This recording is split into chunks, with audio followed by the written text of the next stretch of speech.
ಸರ್ವಮಂಗಲಮಾಂಗಲ್ಯೆ ಶಿವೆ ಸರ್ವಾರ್ಥಸಾಧಿಕೆ ಶರಣ್ಯೆ ತ್ರ್ಯಂಬಕೆ ಗೌರಿ ನಾರಾಯಣಿ ನಮೋಸ್ತುತೆ.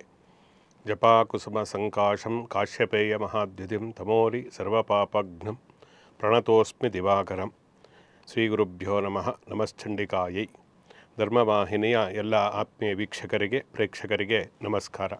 ಈ ಸೂರ್ಯನ ಒಂದು ಉಪಾಸನೆಗೆ ರಥಸಪ್ತಮಿ ದಿವಸ ಏನನ್ನು ಹೇಳಿದ್ದಾರೆ, ಏನು ಮಾಡಬೇಕು, ಅದು ಪ್ರಮುಖವಾಗಿ ನಾವು ತಿಳಿದುಕೊಳ್ಳಬೇಕು. ಆರೋಗ್ಯಮಿಚ್ಚೇತ ಭಾಸ್ಕರ, ಆರೋಗ್ಯವನ್ನು ಕೊಡತಕ್ಕಂಥವ್ರು ಸೂರ್ಯನಾರಾಯಣ. ಸೂರ್ಯ ನಮಸ್ಕಾರವನ್ನು ಮಂತ್ರವತ್ತಾಗಿ ರಥಸಪ್ತಮಿ ದಿವಸ ನಾವು ಮಾಡುವುದರಿಂದ ವಿಶೇಷವಾದಂತಹ ಫಲಪ್ರಾಪ್ತಿಯಾಗುತ್ತೆ. ಅದರಲ್ಲೂ ಭಾನು, ರವಿ, ಬಿಭಸ್ವಾನ್, ಭಾಸ್ಕರ, ಸವಿತಾ, ಅರ್ಕ, ಸಹಸ್ರಕಿರಣ ಇವೆಲ್ಲ ಸರ್ವಾತ್ಮ, ಇದೆಲ್ಲ ಪ್ರತಿ ಸೂರ್ಯನಿಗೆ ಪ್ರಿಯಕರವಾಗಿರತಕ್ಕಂತಹ ನಾಮಗಳು. ಆದ್ದರಿಂದ ಭಾನುವೇ ನಮಃ ಸೂರ್ಯ ನಮಸ್ಕಾರಾಂ ಸಮರ್ಪಯಾಮಿ, ರವಯೇ ನಮಃ ನಮಸ್ಕಾರಾಂ ಸಮರ್ಪಯಾಮಿ, ಹೀಗೆ ನಮಸ್ಕಾರ ಮಾಡುತ್ತಿದ್ದೇನೆ ಅಂತೇಳಿ ಮಂತ್ರ ಹೇಳಿಕೊಂಡು, ಚಿಕ್ಕ ಚಿಕ್ಕ ಮಂತ್ರಗಳು, ಇದನ್ನು ಹೇಳಿಕೊಂಡು ನಮಸ್ಕಾರವನ್ನು ಮಾಡತಕ್ಕಂಥದ್ದು ಇನ್ನೂ ಉತ್ತಮವಾದಂತಹ ಫಲವನ್ನು ಕೊಡುತ್ತೆ. ಸುಮ್ಮನೆ ನಮಸ್ಕಾರವನ್ನು ಮಾಡೋಕ್ಕಿಂತ ಆ ದೇವರ ಒಂದು ನಾಮವನ್ನು ನಾವು ಸ್ಮರಣೆಯನ್ನು ಮಾಡಿಕೊಂಡು ಆ ಮೂಲಕ ಯಥಾವತ್ತಾಗಿ ಸೂರ್ಯ ನಮಸ್ಕಾರವನ್ನು ಮಾಡಬೇಕು. ಅದರಲ್ಲಿ 12 ಮಿನಿಮಮ್ ನಾವು ಮಾಡಬೇಕಾದಂತಹ ಸೂರ್ಯ ನಮಸ್ಕಾರಗಳು.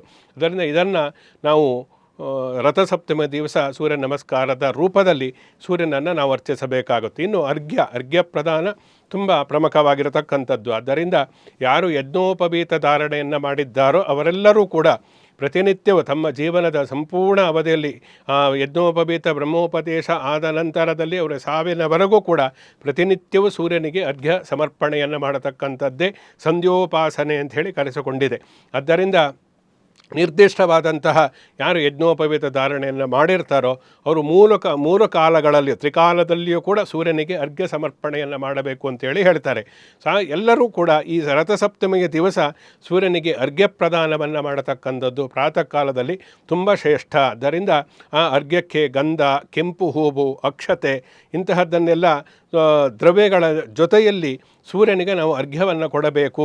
ಆ ಅರ್ಘ್ಯವನ್ನು ಕೊಡಬೇಕಾದರೆ ಈ ಮಂತ್ರವನ್ನು ಹೇಳಬೇಕು. ಸಪ್ತ ಸಪ್ತ ವಹಿಪ್ರೀತ ಸಪ್ತಲೋಕ ಪ್ರದೀಪನ ಸಪ್ತಮಿ ಸಹಿತೋ ದೇವ ಗ್ರಹಾಣರ್ಘ್ಯಂ ದಿವಾಕರ ಅನ್ನತಕ್ಕಂತಹ ಈ ಮಂತ್ರವನ್ನು ಹೇಳಿಕೊಂಡು ಸೂರ್ಯನಿಗೆ ನಾವು 3 ಬಾರಿ 2 ಕೈಗಳಿಂದ ಅಂದರೆ ಅಂಜಲಿ ರೂಪವಾಗಿ ಸೂರ್ಯನಿಗೆ ಅರ್ಘ್ಯ ಸಮರ್ಪಣೆಯನ್ನು ಮಾಡತಕ್ಕಂಥದ್ದು ರಥಸಪ್ತಮಿ ದಿವಸ ಇರತಕ್ಕಂತಹ ಒಂದು ವಿಶಿಷ್ಟವಾದಂತಹ ಆಚರಣೆ. ಪ್ರತಿನಿತ್ಯವೂ ನೀವು ಅರ್ಘ್ಯವನ್ನು ಸೂರ್ಯನಿಗೆ ಕೊಡಬೇಕು. ಅದು ಆಗದೇ ಇರತಕ್ಕಂಥವರು ರಥಸಪ್ತಮಿ ದಿವಸವಾದರೂ ಕೂಡ ಈ ಸೂರ್ಯನ ಒಂದು ಪ್ರಾರ್ಥನಾ ಶ್ಲೋಕವನ್ನು ಹೇಳಿ, ಅದು ಹೇಳಲಿಕ್ಕೆ ಸಾಧ್ಯ ಇದ್ದರೆ ಸೂರ್ಯನಾರಾಯಣ ನಮಃ ಅರ್ಘ್ಯಂ ಸಮರ್ಪಯಾಮಿ ಅಂತನಾದರೂ ಹೇಳಿ 3 ಬಾರಿ ಅರ್ಘ್ಯನಿಗೆ ಸೂರ್ಯನನ್ನು ನೋಡಿಕೊಂಡು ಅರ್ಘ್ಯವನ್ನು ನಾವು ಸಮರ್ಪಣೆಯನ್ನು ಮಾಡತಕ್ಕಂಥದ್ದು ರಥಸಪ್ತಮಿ ದಿವಸ ತುಂಬ ಪ್ರಮುಖವಾಗಿರತಕ್ಕಂತಹ ಒಂದು ಅಂಶ ಅಂಥೇಳಿ ಹೇಳ್ಬೋದು. ಆದ್ದರಿಂದ ಸೂರ್ಯ ನಮಸ್ಕಾರ, ಮಂತ್ರೋಕ್ತವಾದಂತಹ ಸ್ನಾನ ಮತ್ತು ಸೂರ್ಯನಿಗೆ ಅರ್ಘ್ಯ ಪ್ರದಾನವನ್ನು ಮಾಡತಕ್ಕಂಥದ್ದು ನಾವು ಪ್ರಮುಖವಾದಂತಹ ಒಂದು ಆಚರಣೆ.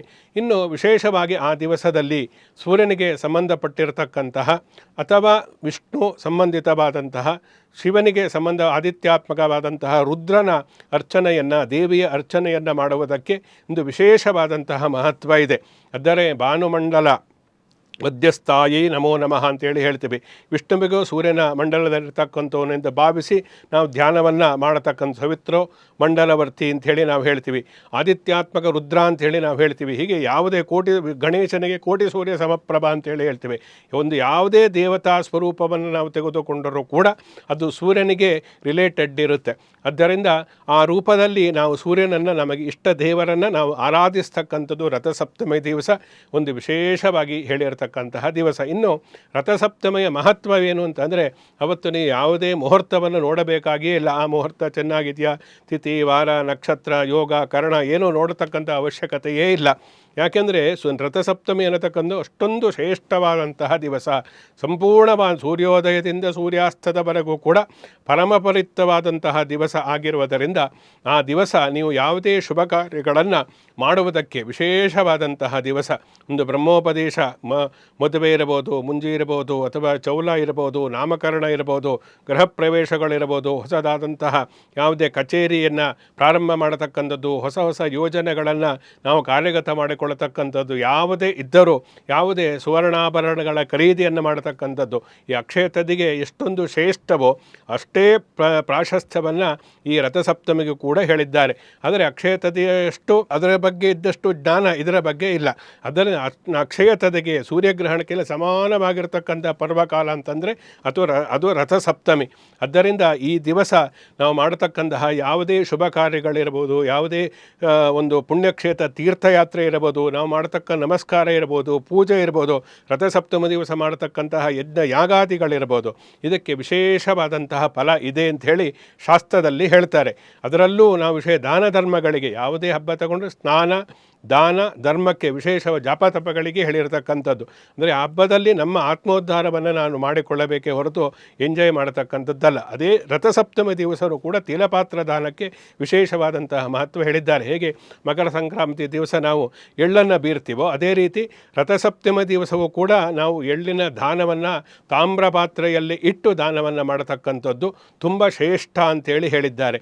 ಇನ್ನು ವಿಶೇಷ ರಥಸಪ್ತಮಿಯ ದಿವಸ ಒಂದು ಸೂರ್ಯನ ಪ್ರತಿಮೆಯನ್ನು ತಾಮ್ರದ ಪಾತ್ರೆಯಲ್ಲಿ ಇಟ್ಟು ಆ ಮೂಲಕ ಅದನ್ನು ಗೋ ಸಹಿತವಾಗಿ ಅಂದರೆ ಹಸುವಿನ ಸಹಿತ ದಾನವನ್ನು ಮಾಡೋದರಿಂದ ಅವನು 3 ಕೋಟಿ ಜನ್ಮವೂ ಕೂಡ ಸೂರ್ಯಮಂಡಲದಲ್ಲಿ ಇರ್ತಾನೆ. ಪುನರ್ಜನ್ಮ ಅವನಿಗೆ ಇರುವುದಿಲ್ಲ, ಅವನಿಗೆ ಮೋಕ್ಷ ಸಿಗುತ್ತೆ, ಅವನು ಧನ್ಯನಾಗ್ತಾನೆ. ಇಹಪರಗಳಿಗೆ ಎರಡಕ್ಕೂ ಕೂಡ ಒಳ್ಳೆಯದಾಗಿರತಕ್ಕಂತಹ ಫಲವು ಅವನಿಗೆ ಪ್ರಾಪ್ತಿಯಾಗುತ್ತೆ ಅನ್ನತಕ್ಕಂಥದ್ದು ರಥಸಪ್ತಮಿ ದಿವಸ ನಾವು ಮಾಡತಕ್ಕಂತಹ ತಿಲಪಾತ್ರ ದಾನ ಅಥವಾ ಇನ್ನಿತರ ವಸ್ತ್ರದಾನ ಯಾವುದೇ ಇರಲಿ ಅದಕ್ಕೆ ವಿಶೇಷವಾದಂತಹ ಮಹತ್ವವನ್ನು ಹೇಳಿದ್ದಾರೆ. ಹೀಗೆ ಸೂರ್ಯನಾರಾಯಣನ ಒಂದು ಉಪಾಸನೆಗೆ ರಥಸಪ್ತಮಿ ಅನ್ನತಕ್ಕಂಥದ್ದು ವಿಶೇಷವಾದಂತಹ ಪರ್ವಕಾಲ ಆಗಿರುವುದರಿಂದ ಅದನ್ನು ನಾವು ತಿಳಿದುಕೊಂಡು ಆ ಮೂಲಕ ಅದನ್ನು ಸರಿಯಾದ ರೀತಿಯಲ್ಲಿ ಯದೇವ ವಿದ್ಯೆಯಾ ಕರೋತಿ ತದೇವ ವೀರ್ಯವತ್ತರಂ ಭವತಿ ಅಂತೇಳಿ ಯಾವುದನ್ನು ನಾವು ತಿಳಿದುಕೊಂಡು ಮಾಡ್ತೀವೋ ಅದಕ್ಕೆ ಫಲ ಜಾಸ್ತಿ ಅಂಥೇಳಿ ಅರ್ಥ.